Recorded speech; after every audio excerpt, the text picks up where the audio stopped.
Sunda adalah tentang harmoni, koneksi spiritual diri, sesama, dan tanah air kita. Kita telah bergotong royong selama 16 tahun, menggaungkannya dalam upacara di Gunung Tangkuban Parahu. Hingga kini, begitu besar antusiasme masyarakat terhadap apa yang kita lakukan. Kita perlu membangun ini jadi lebih layak, lebih berwujud dan berdampak. Untuk itu, kita ingin menghimpun tenaga lebih banyak, membuka jalan bagi siapapun yang ingin mendukung ngertakeun Bumi Lamba. Karena dengan cinta kasih, kita bisa hidup dan memberi hidup.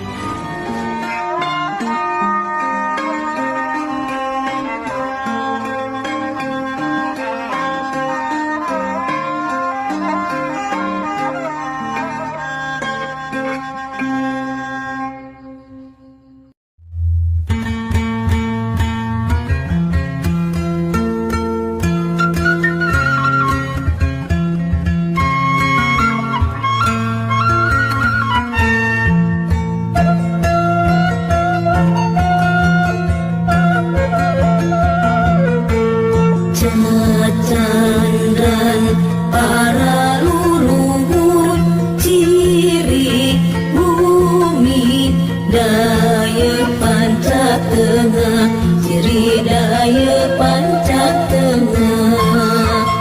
Kemaduhurna lebak lingkupna. Ngertakeun Bumi Lamba adalah milik kita semua, milik setiap insan yang tergetar hatinya dan terpanggil oleh semesta, Ibu Pertiwi juga leluhur bangsa. Ngertakeun Bumi Lamba adalah tentang berbagi, berbakti dan bahu-membahu menjadi tunggal dalam keberagaman. Wujud hormat dan terima kasih kita kepada Tuhan Yang Maha Esa yang telah memberi hirup dan hurip bagi semesta, juga seluruh makhluk di dalamnya. Saudara-saudariku, tanah air dan nilai luhur ini telah diwariskan kepada kita semua. Karakter bangsa yang mencita-citakan harmoni antar manusia dan kesejahteraan alam semesta. Rahayu, Rahayu.